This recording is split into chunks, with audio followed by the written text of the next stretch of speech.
I didn't get the whole search, and now that we're in the guts of this, look forward, Chris, if they lose this game against an 0-17, how much does the pressure ramp up on this coaching staff? Did people start talking about one and done? Are the Eagles going to need a 56-yarder from Jake Elliott to win this football game? Is it going to be close? Is it going to be a one-score game late in Detroit?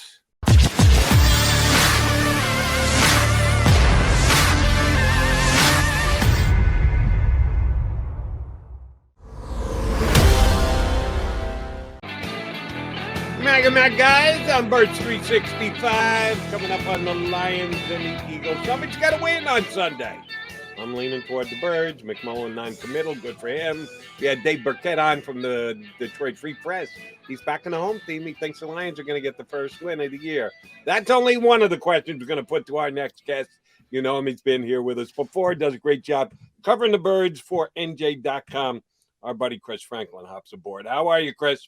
Not bad, man. You know, I'm crazy right now because I looked at the dashboard and it's like a 4. It feels like football weather. There's a 4 in front of the degrees, man. I'm freezing now, man. I'm loving it. Yeah, it's way too cold. I hear you. What happened to having a week or two before you could go from the air conditioning to the heat? I'm not a fan of that. That's right. Yeah, you got to transition a little bit. Now you can't do the shock go back and forth. My knees, my back can't take this. Yeah, I hear you.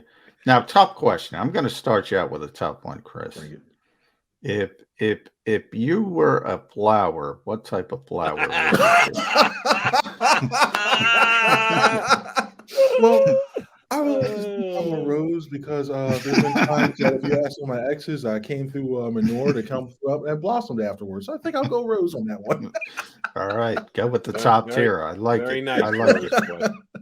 I like it. Yeah, John and I debated this a little bit earlier. I was a little bit more put off by it than McMullen was because we compared it to the first press conference that Nick Sirianni ever gave, and I cut him a whole bunch of slack for that because he'd never done it before, and it was more nerves than anything else.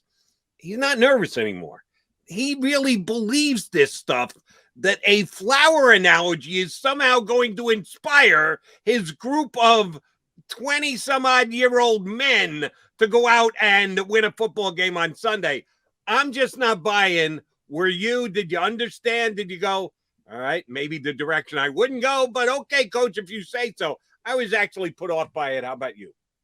I thought I got what he was trying to say. I don't know, just like a lot of things with this team, I don't know if the execution was there. I thought, like, I feel like this is a horticulture class, right? But I thought if he went more tree, that would make sense. Like, sturdy, long lasting, has been around for a while. I get what he was saying, and I don't have an issue with it. I think it was. I think he should have had something a little bit more sturdy like that tree, because I get the messaging, and he's trying to be creative. He's trying to find ways to enlighten things and get this team to look like, hey, we're playing for the long game here instead of looking at the short term and like tune things out. I just don't know about the flower analogy when it came to that. All right, one more joke, Chris. Who was between you and Mike K? Who was the fertilizer and who's the water? I think I know. Oh no! Oh no! I'll say I'll go this. I'll say he's the water because he's actually helped me out a lot. He's helped me grow. I was going to go fertilizer for a different reason. You're too good a guy. I would have thrown him under the fertilizer bus, but that's just me, Chris. All right, since McMullen's asking you really tough questions, I'll ask you one instead. Why didn't Deuce Staley get the head coaching job here in Philadelphia? See, halfway through the season, I'm still trying to think of that myself. I thought he's a guy where he understood the city, what I think is a key thing. He's been around football as both a player and as a coach, so he knows how to connect with the guys. The players, if you ask any of his former running backs, they all love him. And I just don't understand. I know the Laurie explanation of, well, he has to go experience other things. I didn't buy. I thought if you have a guy who's a coach in wait, who has the characteristics that are necessary to be a good head coach, what I think he does, for the life of me, I don't know why. And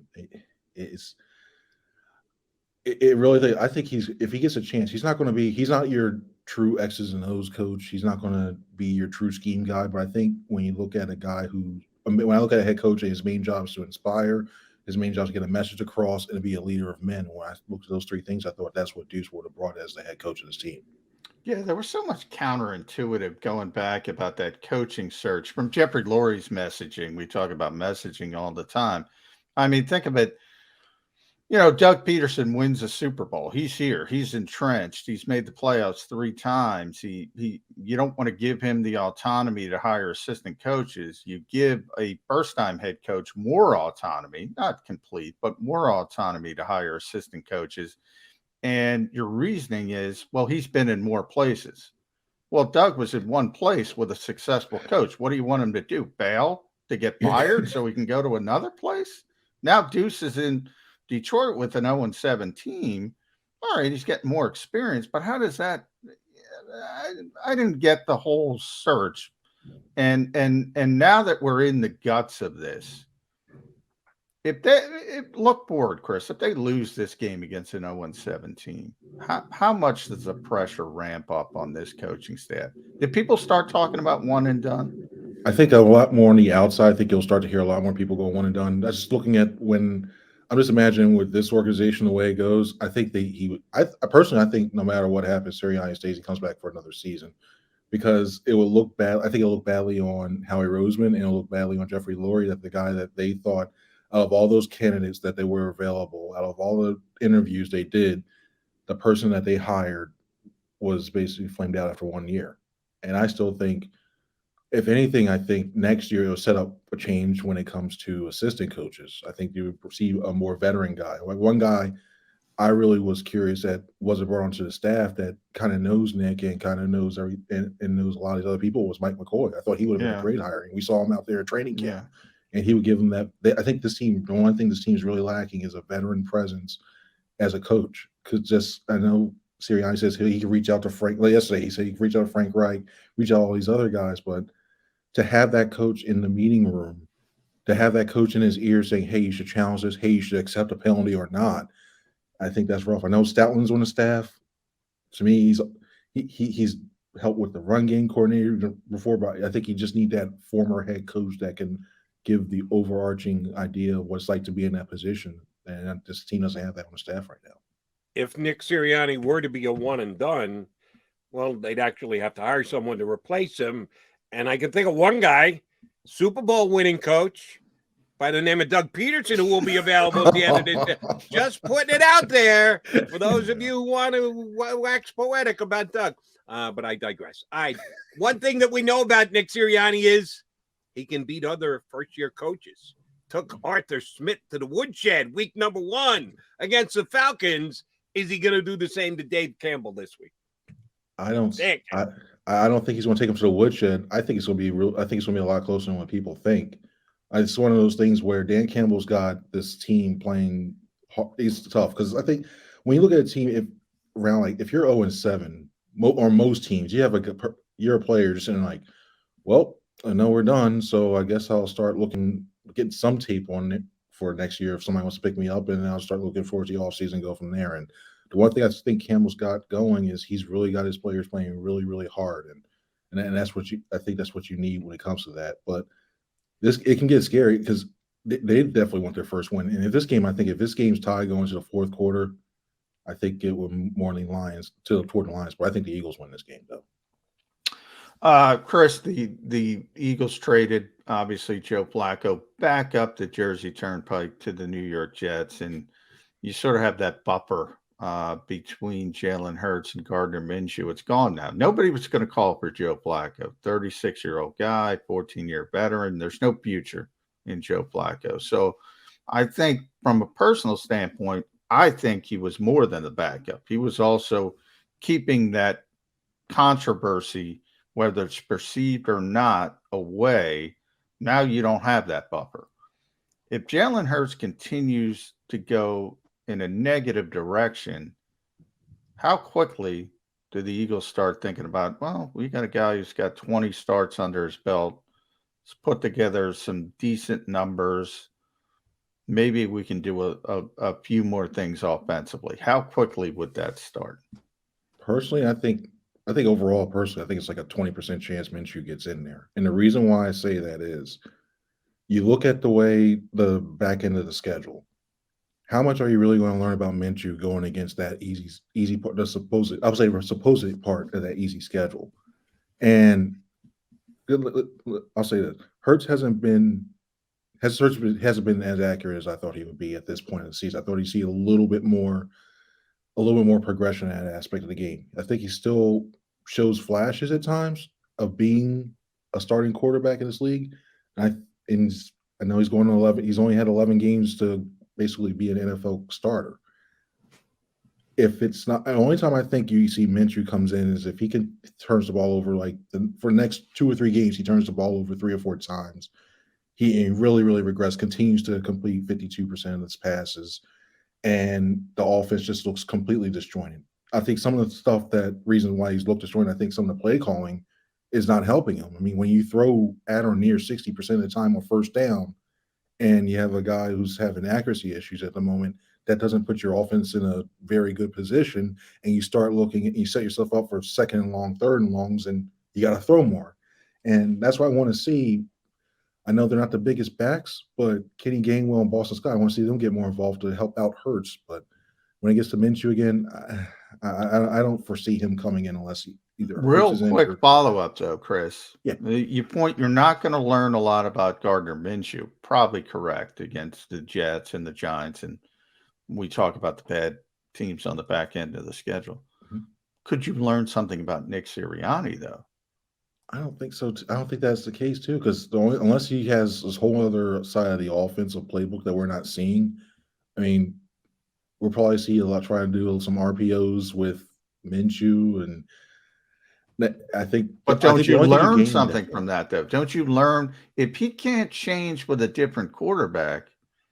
Then you learn, or not, maybe from my perspective, then you learn, okay, this offensive coaching staff is that's not good. If you can't change and add some things with a different quarterback, learning can be, you learn something good, you learn something bad. You might be learning something bad, but I think you would learn something about the head coach if he can't add and sprinkle some things into the offense, or am I completely going down the wrong path? See, I think it's more that I think even with the play calling itself, even with Hurts or Minshew, I don't think it's going to improve that much when it comes to there. I just, when I look at the way even if he had Gardner in there, and even if he can't develop that much too, and I mean, even with him, I don't even know that way. I think if anything, you would probably have to learn it by bringing somebody in next year when they have a full offseason. Because if you bring in him now, or if Reed Sinnett somehow gets in there and he starts lighting it up, Reed Sinnett. Oh, that way too. But I just don't see that much.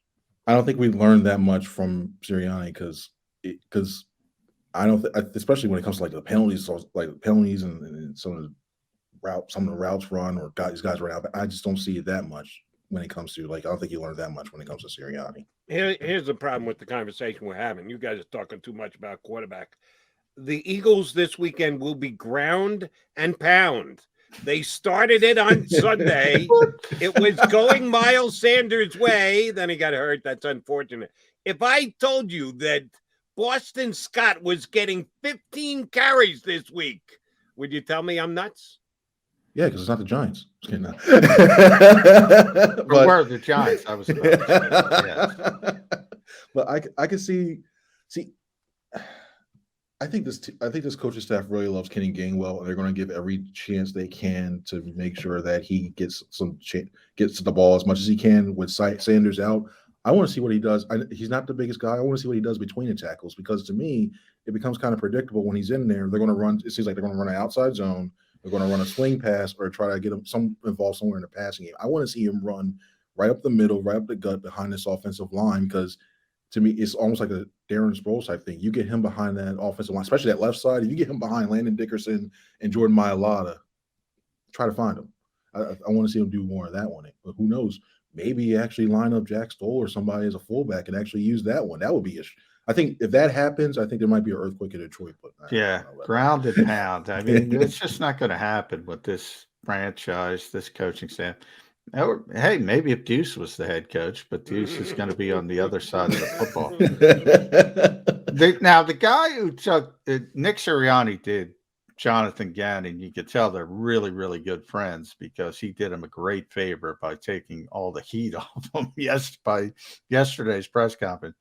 But Jonathan Gannon was the coach taking the most heat coming off the Las Vegas game.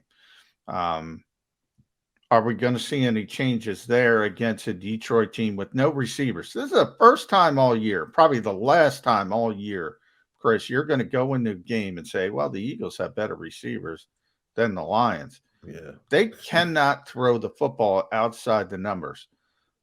Why do you have to play the safeties in Flint, Michigan? Why?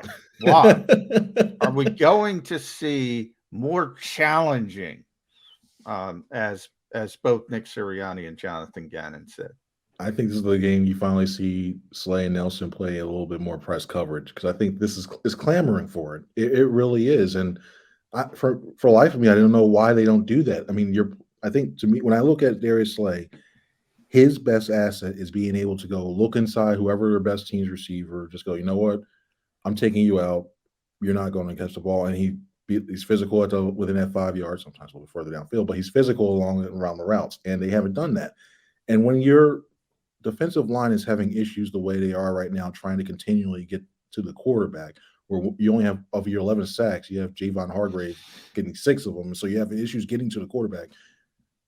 I think that's a way to slow down and help that pass rush, because if you bring them up, you just throw the timing off of routes and you let your defensive line to have a chance to get home. And I think you'll see a little bit more tweaks when it comes to. I think he'll let those guys play a little bit more because you don't have that threat. I wouldn't mind seeing an extra safety come, and then with that, I wouldn't actually mind saying, hey, you know what? Stop going with the 2 deep. Bring the safety up a little bit more because the Lions are probably going to try to run the ball to get out that way. And lo and behold, you have an extra safety go help out in support, run support. So I think you'll see a little bit more. I wouldn't be surprised to see Avonte Maddox try to blitz once or twice to try to mix things up and try to get this defense back on track. But they need to do something because it's been a rough 4 or 5 weeks for that unit. Despite the fact that I'm rooting for ground and pound, and I don't have a lot of faith that that's the direction they're going to go for several reasons. Number one, as John pointed out, this is Jeff Florey's organization. We're talking about who wants to pass it on almost every single down. Number two, we had Dave Burkett from the Detroit Free Press on, and he did note that you talk about young, the secondary right now for the Lions, the 3 cornerbacks starting, slot, inside, outside, 2 undrafted free agents from this past year's draft, and a 5th-round draft pick are their starting cornerbacks as of right now. Is this the breakout week for the Eagles' young wide receiver core?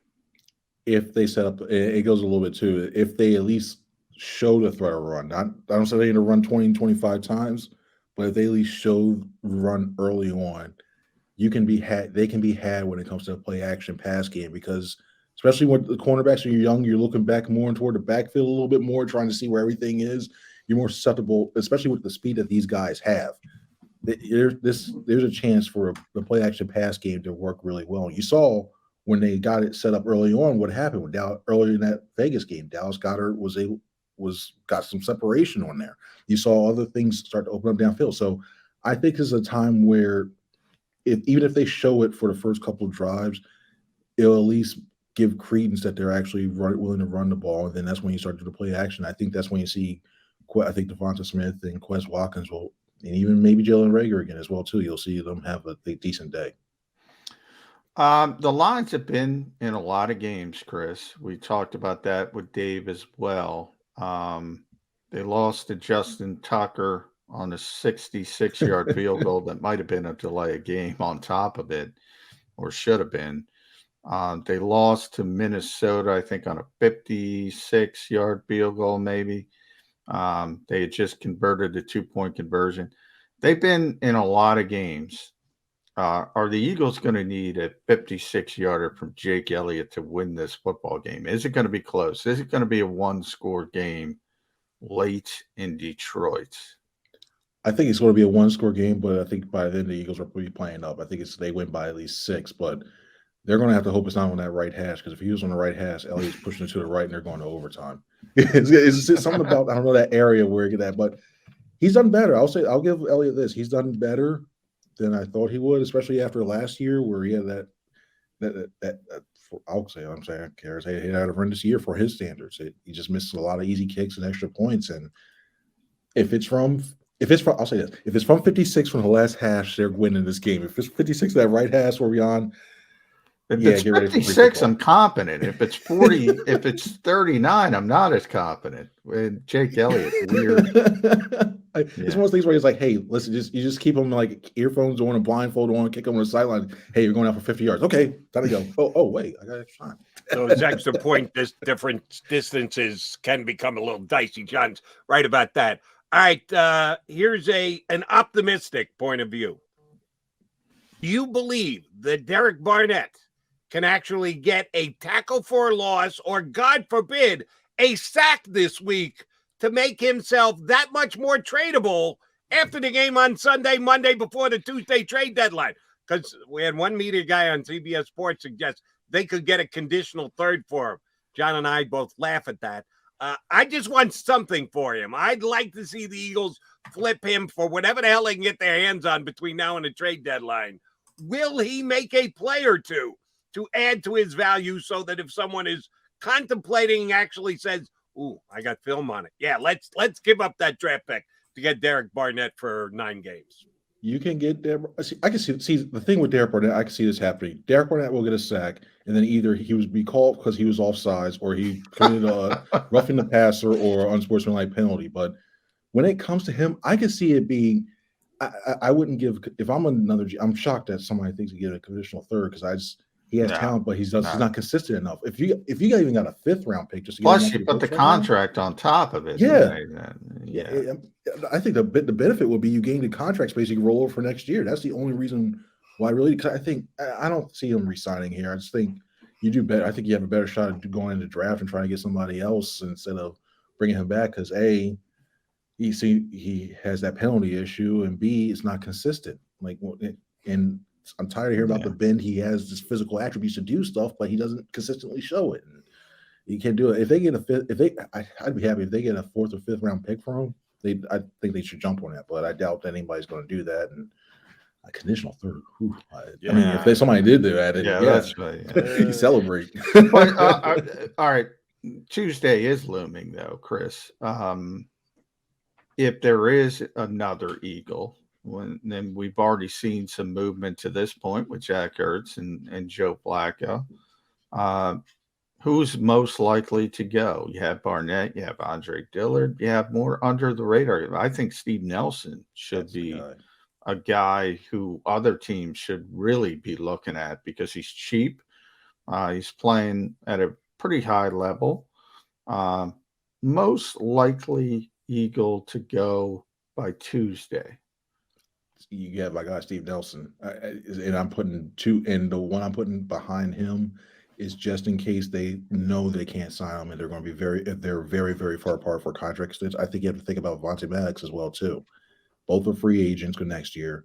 You've started stockpiling all these cornerbacks: Tay McGowan, Mac McCain, and you have all this. You have Zach McPherson still back there as well too. You stockpiled all these young cornerbacks. Josiah Scott. Josiah Scott, yeah.